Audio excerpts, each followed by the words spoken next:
اعوذ باللہ من الشیطان الرجیم بسم اللہ الرحمن الرحیم ولولا فضل اللہ علیکم ورحمتہ وان اللہ رؤوف الرحیم۔ اگر اللہ تبارک و تعالیٰ کا فضل اور اس کی رحمت تمہارے اوپر نہ ہوتی تو تم ہلاک ہو جاتے، لیکن اللہ تبارک و تعالیٰ بڑے مہربان اور رحم کرنے والے ہیں۔ آیت کریمہ میں اللہ تبارک و تعالیٰ نے فرمایا کہ تم نے جو تہمت لگائی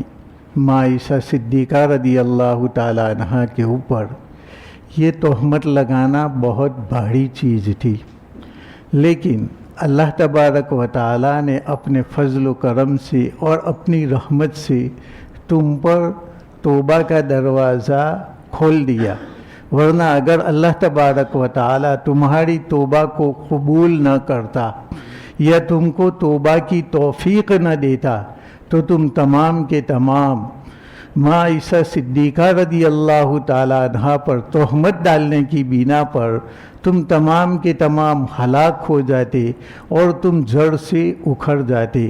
لیکن ایک تو اللہ تبارک و تعالیٰ کی توفیق ہوئی اور پھر تمہاری توبہ کو قبول کیا، اس کی بنا پر اللہ تبارک و تعالیٰ نے تمہیں معاف کر دیا۔ یا ایھا الذین آمنوا لا تتبعوا خطوات الشیطان ومن يتبع خطوات الشیطان فإنه يأمر بالفحشاء والمنکر ولولا فضل اللہ علیکم ورحمتہ ما زکا منکم من احد ابدا ولکن اللہ یزکی من یشاء واللہ سمیع علیم۔ اے ایمان والو، تم شیطان کے نقش قدم پر مت چلو،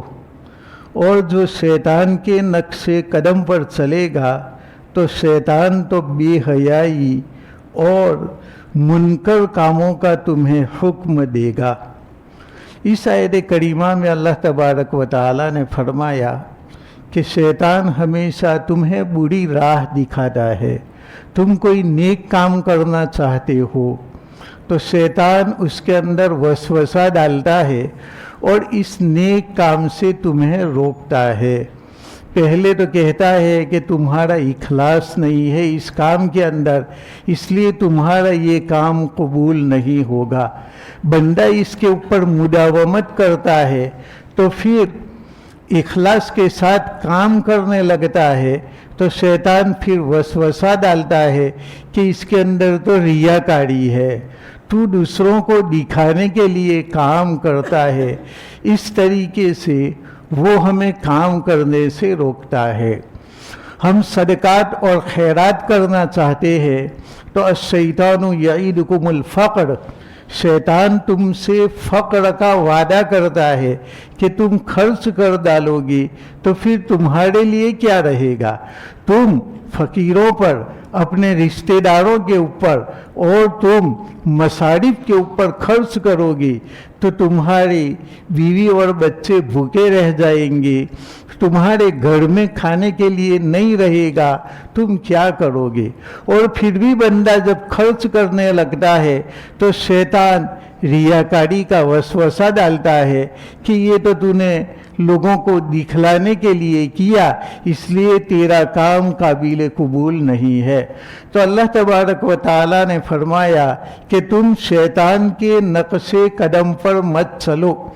تم جو بھی کام کرو اللہ تبارک و تعالیٰ کے لیے کرو۔ کسی پر خرچ کرو تو اللہ تبارک و تعالیٰ کے لیے، کوئی نیک کام کرو تو اللہ تبارک و تعالیٰ کے لیے تم نیک کام کرو، اور دل میں کسی قسم کا وسوسہ نہ آنے دو، اور وسوسہ آئے تو اللہ تبارک و تعالیٰ کی پناہ مانگو۔ اللہم انی اعوذ بک من ہمزات الشیاطین واعوذ بک رب ان یحضرون، کہ یا اللہ میں شیطان کے وساوس سے تیری پناہ مانگتا ہوں، اور شیطان میرے پاس حاضر ہو اس سے بھی میں تیری پناہ مانگتا ہوں۔